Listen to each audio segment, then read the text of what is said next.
Now, hello everyone and welcome to Dartmoor Zoo. So my name is Frankie and today I'm going to be telling you all about our African lionesses and lion that we have here at Dartmoor Zoo through this virtual talk. I'm going to be telling you about the conservation, about these animals, about the species in general, and then about our 3 individuals that we have here at Dartmoor Zoo. Now, conservation-wise, these animals are sadly classed as vulnerable in the wild. There's estimated to be less than 20,000 African lions left in the wild to date. That is actually a 40% decrease in the last 30 years of this species. Now, the reason for this are things because of habitat loss and habitat destruction, changing their lands into agricultural land. These guys are sadly still affected by trophy hunting as well. Now, these animals are one of the only social big cats that you'll happily see, and they live in prides of up to around about 10 to 15 individuals as a normal group size pride. Now, this pride is normally led by one alpha male. He'll have lots of females around him, and then some youngster males as well that he has fathered. Now, the way to tell the large alpha male from the rest of the young ones is by looking at an impressive mane. Now, if you're a fan of a Disney movie, The Lion King, you might want to just skip this bit a little second or cover your ears, as I'm going to ruin it very slightly. Now, in The Lion King, as we all know, Mufasa is the leader of Pride Rock. Now, technically this is wrong. It would have actually been Scar. Now, the reason that we know this is by looking at the coloration of his mane. Scar has a lot darker, it's kind of nearly black in coloration, meaning he actually would have been the leader of the pride. The reason for this is actually he's got more testosterone running through his body, makes him that large black mane and more impressive to the females, and they would have sadly wanted to mate with him rather than Mufasa, making him that alpha male. So like I said, Disney got it very slightly wrong on that one.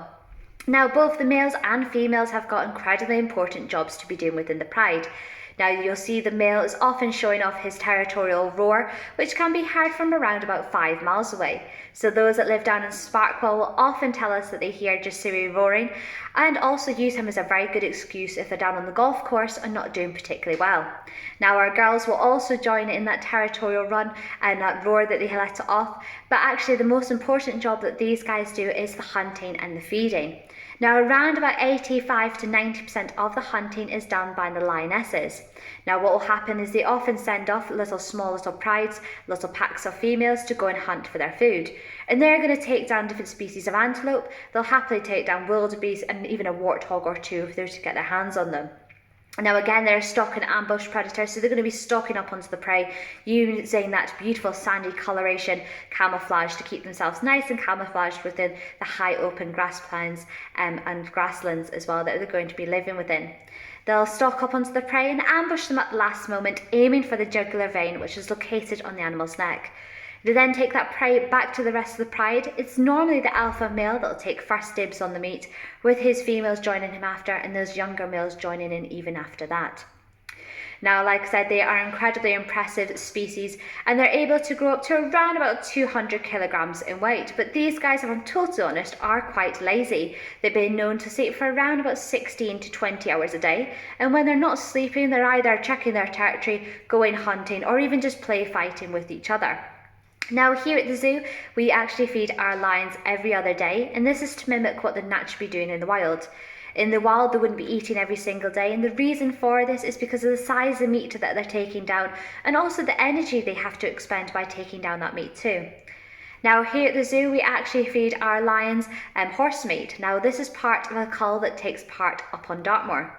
Now, the reason that we use horse meat is actually the purebred pony population up on Dartmoor is actually decreasing. Now, the reason for this are people are putting their ordinary horses up on Dartmoor, which is then causing genetic and medical defaults within these horses. So what we do is we work with the farmers up there to only get rid of those with genetic and medical defaults, or we even sometimes get donations from people who have potentially had elderly pets that have then passed away, and they want the whole circle of life to be taken through. So what happens, we get the horses up from Dartmoor, bring them back here on site where we have our own meat processing plant. We then cut up the meat into different sizes depending on what cat we need to be feeding, and then we'll feed directly to these animals or supply local zoos in the area. Now, if you catch a glimpse of any pieces of meat here at the zoo today, you will actually notice they're a bit of an odd colour. Now, the reason for this is actually we have to spray them blue just to show that it's unfit for human consumption and to ensure it's going to the correct animal when being fed and to meet legal requirements too. Now to introduce you to the individuals that we have in here, so we've got Kimia and Nikita are our two lionesses. Now these two are both 10 years old, and then we've got our male Jasuri just next door who is 12 years old, so slightly older. Now these guys in the wild have been known to live for around about 10 to 15, but in captivity can easily reach to around about 20 years old.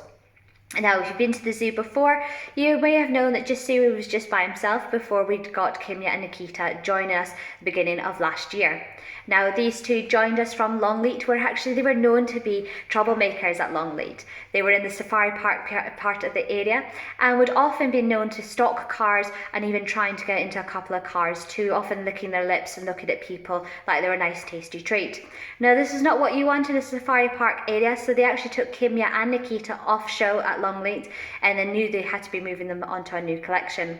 Now, sadly, we had lost our female Josie, who was an impressive lioness at the time, and then we knew that we needed to be getting a new female in for Jasuri to give him a bit of company. Now, to give you a bit of background on Jasuri, he is also a little bit of a troublemaker.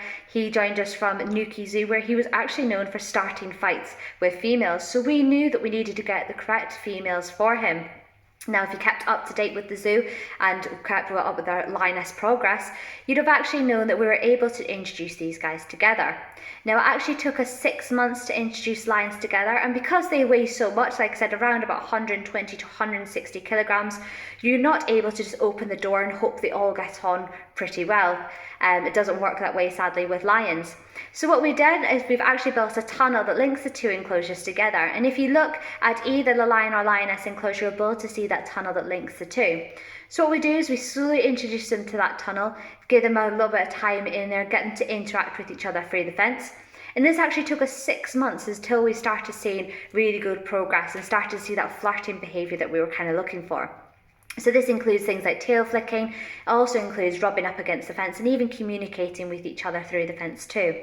So after that 6 months, the day came where we decided to put all 3 lions together, and actually it went pretty smoothly, as it can do for lions to be introduced.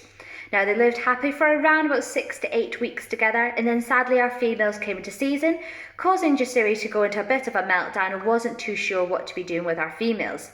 So sadly he did attack one of the girls, and then we decided that we needed to be separating these guys. So they are separate for the moment, and again we are starting that reintroduction progress all again. Now, we're not going to be breeding from these guys. Since then, we've actually fitted with our girls contraceptive implants, which have just been slotted underneath the skin. And Jasuri has actually been given a vasectomy to try and calm him down a little too. The reason we're trying to get these guys back together is because they are pride species. It's really, really important to try and get them back together. But if not, that's absolutely fine. We're just going to play it by ear to see how these guys get on.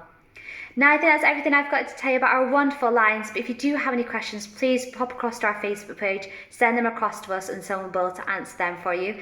If you have enjoyed yourselves here at Dartmoor Zoo, please do write us a quick review on TripAdvisor, and hopefully we'll see you very soon. Thank you very much.